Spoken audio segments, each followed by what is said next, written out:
আসসালামু আলাইকুম সবাইকে লাকি ব্লগস এন্ড কুকিং চ্যানেলে স্বাগতম। আশা করি সবাই ভালো আছেন। আলহামদুলিল্লাহ আমিও ভালো আছি। আরেকটি নতুন দিনে নতুন আরেকটি রান্নার ভিডিও নিয়ে চলে আসলাম।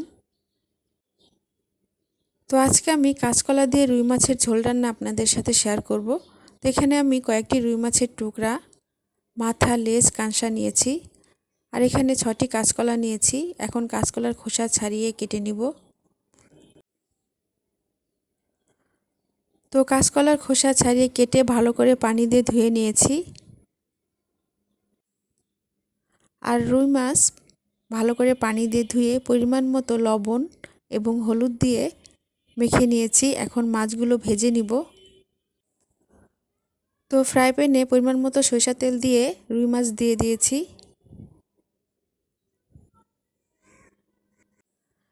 আমার ভিডিও দেখে যদি আপনাদের ভালো লেগে থাকে তাহলে লাইক, কমেন্ট, শেয়ার করে দিবেন আর অবশ্যই সাবস্ক্রাইব করবেন। তো রুই মাছ উল্টিয়ে দুই পাশ ভেজে নিয়েছি আর মাছ ভাজা হয়ে গেছে। এখন নামিয়ে ফেলবো। আর এভাবে আমি সবগুলো রুই মাছ ভেজে নিয়েছি। এখন রান্নায় চলে যাব। তো আবারও চুলায় কড়াই বসিয়ে পরিমাণ মতো সরিষা তেল দিয়ে দিয়েছি। এখন কেটে রাখা পেঁয়াজ এবং কাঁচামরিচ দিয়ে দিলাম। পেঁয়াজটাকে কিছুক্ষণ ভেজে নিব।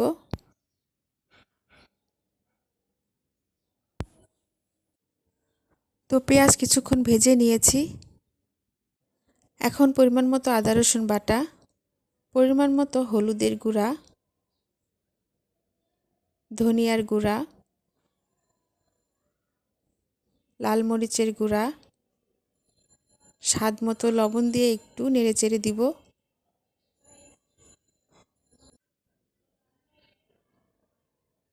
এখন আধা কাপ পরিমাণ পানি দিয়ে মশলাটাকে কিছুক্ষণ কষিয়ে নিব।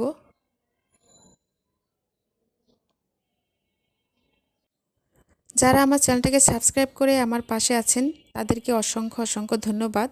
আর যারা এখনও সাবস্ক্রাইব করেন নাই ভিডিও দেখতে থাকুন, দেখতে দেখতে ভালো লেগে যাবে। তো মশলা কষানো হয়ে গেছে। এখন কেটে রাখা কাঁচকলা দিয়ে দিব। তো কাঁচকলা কাটার পরে কিন্তু কালো হয়ে যায়। আমি ধোয়ার সময় একটু কুসুম গরম পানি, একটু লেবু ও একটু লবণ দিয়ে ধুয়ে নিয়েছিলাম, যার জন্য কাঁচকলা কালো হয় নাই। এখন কাঁচকলা কষানোর জন্য আমি আবারও আধা কাপ পরিমাণ পানি দিয়ে দিব।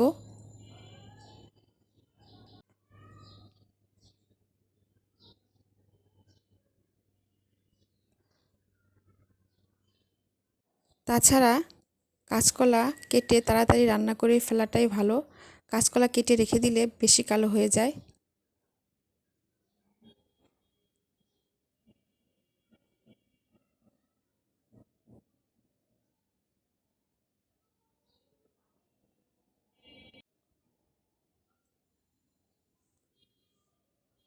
তো কাঁচকলা কষানো হয়ে গেছে। এখন কাঁচকলার তরকারিটা সম্পূর্ণ হওয়ার জন্য এবং ঝোলের জন্য আমি পরিমাণ মতো পানি দিয়ে দিব।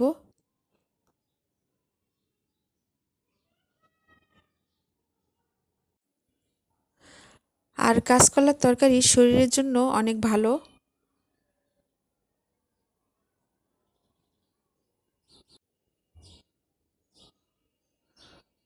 তো আমি আবারও একটু নেড়েচেড়ে দিব।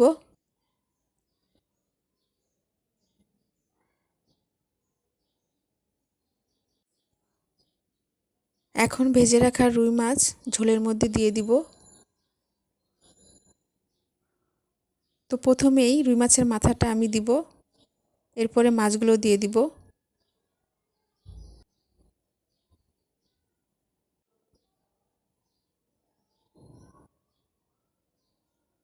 তো সবগুলো আমি রুই মাছ ঝোলের মধ্যে দিয়ে দিয়েছি।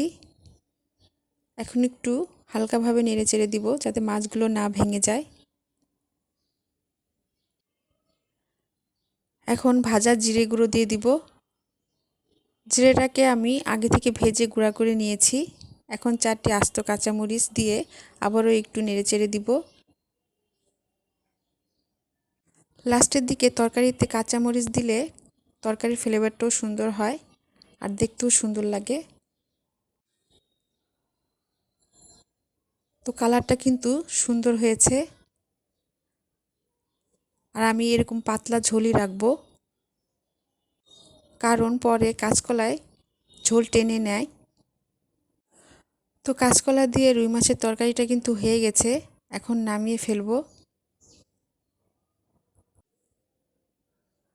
তো তৈরি হয়ে গেল কাঁচকলা দিয়ে রুই মাছের ঝোল রান্না। এই কাঁচকলার তরকারি দেখতে যেমন সুন্দর হয়েছে, খেতেও তত মজা হয়েছে। তো এইভাবে আপনারা রান্না করে খেয়ে দেখবেন। নতুন নতুন ভিডিও দেখতে আমার চ্যানেলের সাথে থাকবেন। ভিডিও নিচে বেল আইকনে ক্লিক করবেন যাতে নতুন কোনো ভিডিও ছাড়লে আপনাদের মোবাইলে নোটিফিকেশন চলে যায়। সবাই ভালো থাকবেন। আল্লাহ হাফেজ।